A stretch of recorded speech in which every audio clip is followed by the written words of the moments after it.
Right now, the Ravens are playing a very serious game of Russian Roulette right now, where you're really putting your entire future on the line, trying to bet that nobody will offer Lamar the money that he's looking for.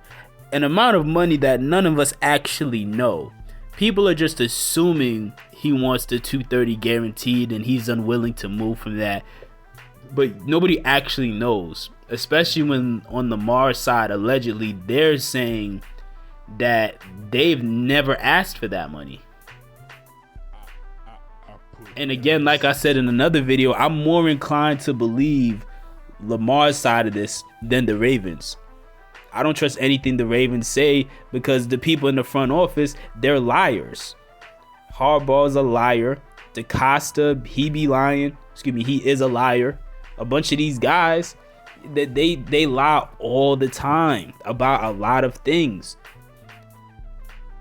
And nobody bats an eye. When they spread stories or narratives to try to smear Lamar's name, make him look bad, everybody shrugs their shoulders and say, oh, well, it's just business. Or Lamar holds out and says, I don't want to, sign for your deal where you're lowballing me. Oh, now you got a bunch of Ravens fans trying to turn on him and say that he's causing drama and you just want to move past it. And, oh, I'm so tired. This has ruined football for me. Listen, I'm like, I don't even want to get into how pathetic some of those people sound. A contract that has nothing to do with you getting paid has ruined football for you, my guy. Never mind. Listen, the bigger point I want to get to is Lamar Jackson, if he actually was to go into free agency, he could go down as the biggest free agent of all time. I don't think people truly understand the magnitude of what could possibly happen. People are being very short-sighted and being very reactionary. They're looking at these teams that are clearly colluding with each other to try to lower Lamar's value by coming out in an hour and saying, oh, no, we're not interested, we're not going to pursue it, as if they didn't do the same, as if some of these teams didn't do something similar a year ago with Deshaun Watson, where they tried to pretend they didn't want him until they had a shot at him, and then magically they're in the middle of a bidding war. So again, them coming out all at the same time, an hour after the news broke, saying, oh, we're not interested, I'll believe it if a couple months go by and they really do nothing. But I don't trust any of these teams, because a lot of these teams are liars. They'll absolutely go for it. Why would they not? You would have to have a lot of nerve, and some of these teams probably do. You would have to have a lot of nerve to want to say, oh, even though our quarterbacks are garbage, yeah, let's turn down Lamar Jackson, the guy who literally saved a franchise that was going nowhere fast, whose record as a starter is 45-16, who in 2019 broke the NFL's record for highest completion percentage by a 21-year-old quarterback.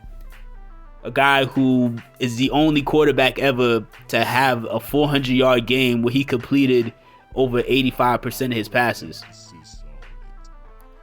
A guy who already led the league in passing touchdowns. A guy who, to this day, has only had one season where he's thrown double digit interceptions.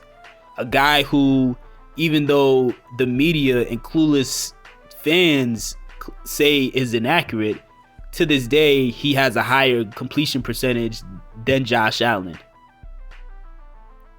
A guy who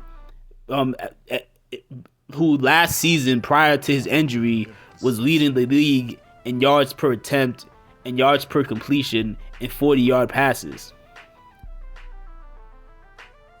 A guy, like, the list goes on and on of all the accomplishments that Lamar Jackson has. For a team like the Commanders the Commanders, aka the Redskins, aka the Washington team, aka whatever garbage, whatever mediocre football name they want to call themselves this year and next year, for y'all to try to come out and act like Lamar wouldn't save you is laughable. As if you don't need him. Listen, your best option right now is Taylor Heineke. You need anybody. You need anybody. You listening to this right now, and me, you and me, whoever you are, you and me could probably suit up and outplay Taylor Heineke on a good day. And you think you don't need a quarterback? Look, it is what it is, man. Now, I do think part of it is that these owners came together. If it turns out that Lamar is specifically looking for guaranteed money, I do believe that they're trying to collude to make sure that they send a message that they're not going to do it for anybody. And if that's the case, I think the quarterback should do the same. Now, will they? Nah. But they should. But I don't think they're going to. But as far as this narrative that people think that nobody wants Lamar, and that's what I mean when I say people are very, very short-sighted and reactionary. First of all, they're not even gonna be allowed to really get into like discussions and negotiations and anything like that until March 15th. So that's when we'll really start to see what the real deal is. But then also, like, you are crazy if you think a bunch of these. There's a lot of teams right now that are absolutely looking to upgrade their quarterback if they're given a chance. Even teams that y'all don't think would want to do that. I'm going to throw the Cowboys out there, man. A lot of y'all, that's one name that I don't think anybody outside of me has thought about when it comes to this Lamar Jackson situation. That sounds crazy now, right? You thinking, oh, they got Dak. Listen, I do not believe that Jerry Jones liked Dak Prescott.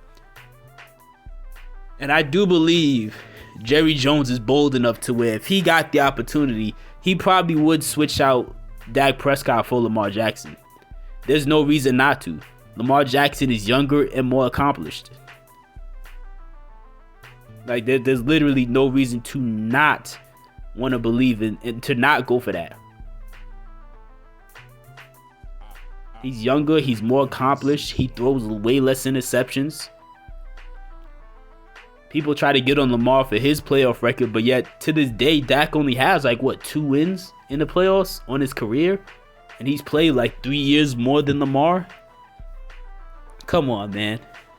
Teams like the Cowboys, the Vikings, teams where it's they're in the playoffs, they're kind of competitive, but you know that quarterback ain't getting far. Kirk Cousins ain't going far. There's plenty of teams like that, but then there's also teams that are just, going down the toilet, like the Titans, like the Texans, that they'll absolutely be looking for somebody to turn everything around. And Lamar has that it factor necessary to be a player who could easily turn the team around. We saw it because he did it with the Ravens. Again, all y'all Ravens fans who want to get amnesia and act like you don't need Lamar, I have to keep reminding y'all, before Lamar came, we missed the playoffs 4 years in a row because Joe Flacco was stinking up the joint and this team was mid. We were about to miss it for a 5th year in a row before Lamar became the starter.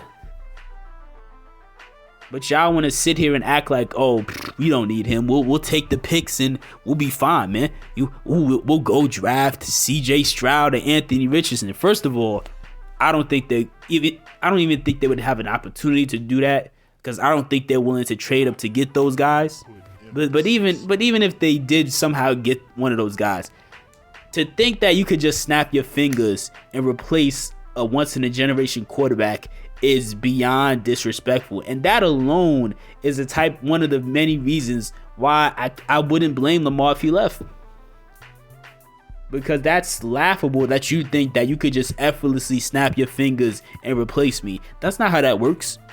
There's QBs that come out in every draft every year who everybody hypes up as if they're going to be this and they're going to be that, and then they go nowhere and they're not even playing in the league 3 years later. Listen, did y'all forget about Zach Wilson? Did people forget about Zach Wilson already? He played for like what, a year and a half, and he's already lost his job. Whether Lamar goes to the Jets, whether Aaron Rodgers goes to the Jets, whatever the Jets decide to do at quarterback, Zach Wilson is never going to be the starter again. It's a wrap. And that was the number 2 pick in the draft just like 2 years ago.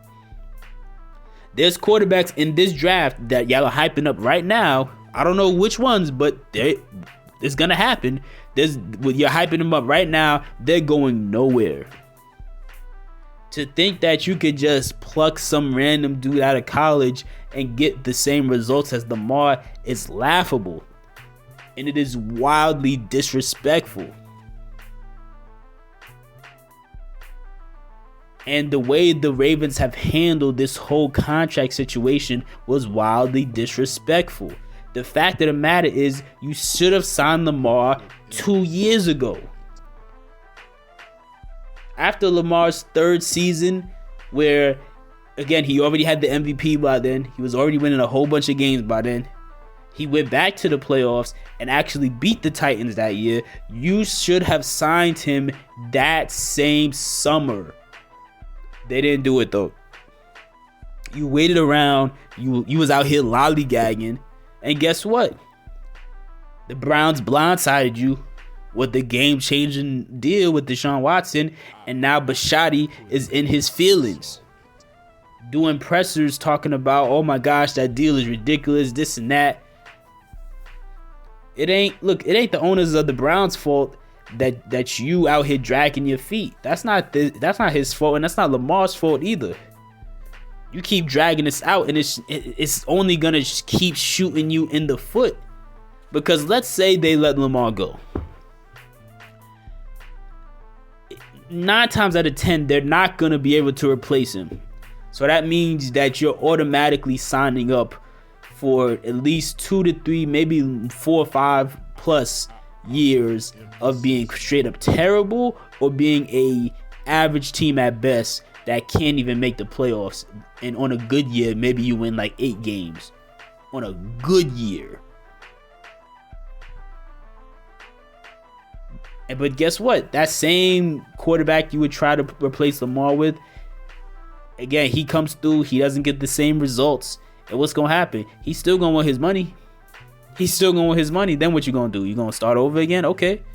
Then you just repeat the process over and over again. And this is how a lot of teams end up in that endless cycle where they're constantly just going through a QB carousel trying to find their guy, and next thing you know, decades go by and they don't have anybody. This is how that type of stuff starts. The Panthers are in the midst of that right now. Will they solve it this year? Maybe, but maybe not. And if they don't solve it this year, what they gonna do next year? What they gonna do the year after? So on and so forth. The Ravens could end up in the exact same situation. And you're playing with fire. You are playing with fire, man. Because if I'm Lamar, I'm ready to go. That's why I keep saying if I was him, I can't blame him for wanting to leave. Because you got these disrespectful fans who keep talking crazy about me, who keep trying to make it seem like I'm some drama queen who's causing all these problems, and it's not the other way around. Who despite all that I've done for this team in the past 5 years, you got a bunch of fans who clearly never liked me. And then on top of that, you got a organization that refused to give me help on offense and wasted all that money and trade and draft picks on defense. And then after all that, they still don't have the nerve to pay me even when I was making it work with the bare minimum. It's disrespect on a bunch of different levels. And again, if I'm Lamar, I'm out. There's no reconciliation for this. Like if I'm Lamar, I'm gonna just bounce. Like why would I say for this? Why? Because even if Lamar doesn't get a deal worked out with the team, like let's say that the Ravens plan for that they colluded with all these other teams to try to like stop Lamar from getting that money. Let's say it works, right? Let's say so the rest of this offseason goes by, Lamar doesn't get any deals, whatever, right? Or offers, whatever, right? It's still not going to work out for the Ravens, because if I'm Lamar, I'm not playing for you again. I'm not about to go out here and keep carrying this franchise, and then you're paying me less than Daniel Jones. Because that's another thing that happened the same day. Daniel Jones got a deal where he's making $40 million a year now. Derek Carr also got a deal with the Saints where he's making in the ballpark of $40 million a year now. But you want me to play on a tag for $32 million. As if I'm not the most valuable person on this team. I would sit out. I would easily sit out. Like, So again, the Ravens are playing Russian Roulette right now. I don't know what they really want to happen. Well, I do know what they want to happen. They don't want Lamar. But they want it, and you see it with their smear campaign they're trying to run, where they don't want him, but they don't want the fans to turn on them for not wanting them. So they want to try to strategically position things and spread stories and put things out there to make it seem as though he's the problem. He's holding this contract thing up. He's this, he's that. And we had no choice but to move on from him because he forced our hand. That's what they're trying. That's the narrative that they're trying to build. And it's really sad to see it. It truly is, man. It's truly sad to see. Because even if they try to move on from him, guess what? Your offense is still struggling. To put it nicely. Y'all know I be clowning that. Y'all know I be clowning that offense. That offense garbage, man. Stop playing.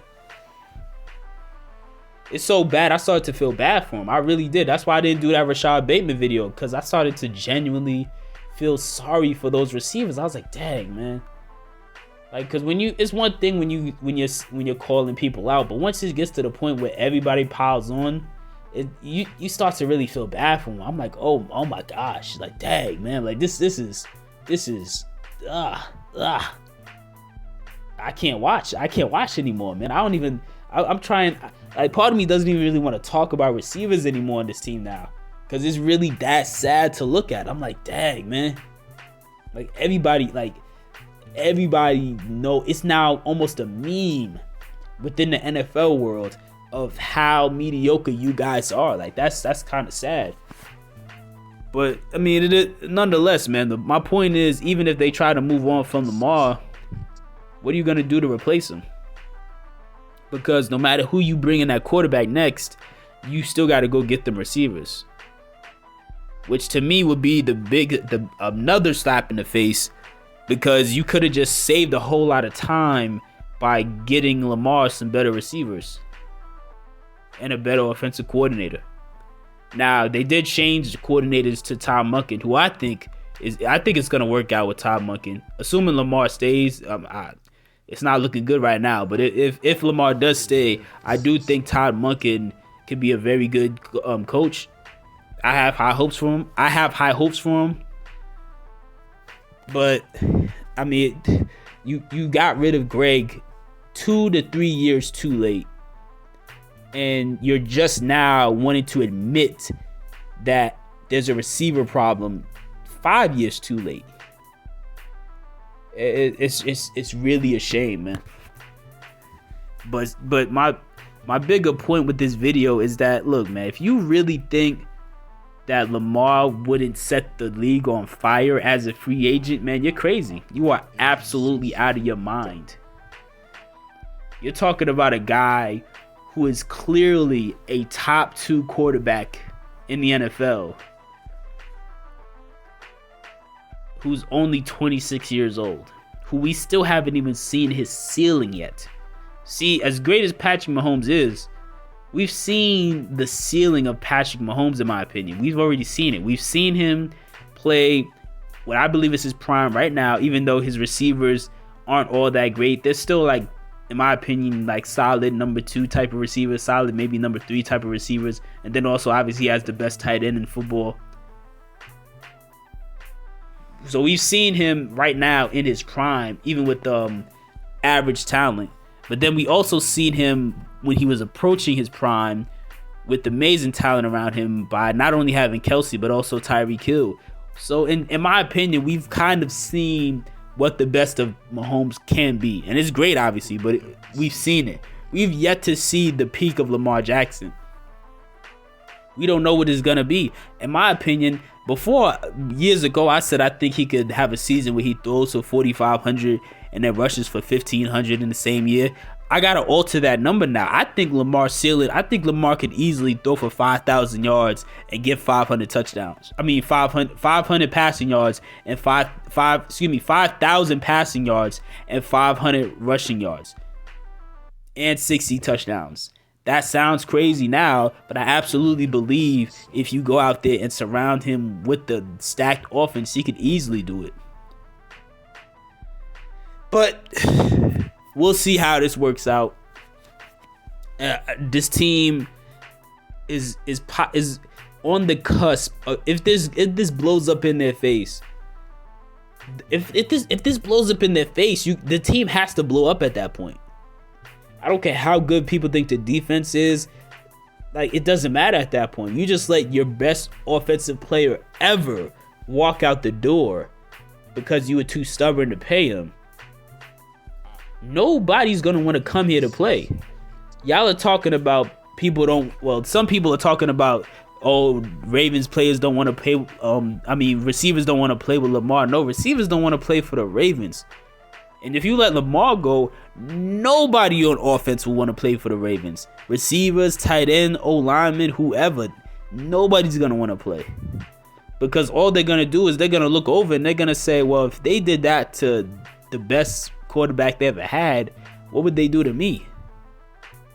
And it's going to shoot yourself in the foot, because either you're not going to get anybody and you're going to have no choice but to draft or trade for them to force them to come, or you're going to end up in a position where in order to get certain people, you're going to have to overpay for everything on offense, because no offensive player in their right mind will want to come. If you are bold enough to let Lamar walk, they're not going to want to come here, because at that point you got to blow the whole team up at that point.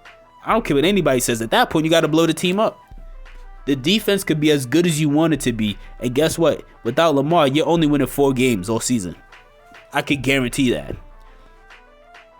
You want to know what a team that's great on defense but their offense is in shambles looks like because they don't have a clear quarterback? Go look at the Panthers. This was a good year for them, and they still in a weak NFC conference. Not only a weak NFC conference, but a weak NFC South division. They still could only string together 7 wins on a good year. What do you think will happen to the Ravens playing in a conference as stacked as the AFC, in a division as stacked and as tough as the AFC North? What do you think is going to happen to the Ravens if they let Lamar walk? That the team's going down the toilet. So at that point, you gotta just blow it up and just start over. I hope it doesn't come to that.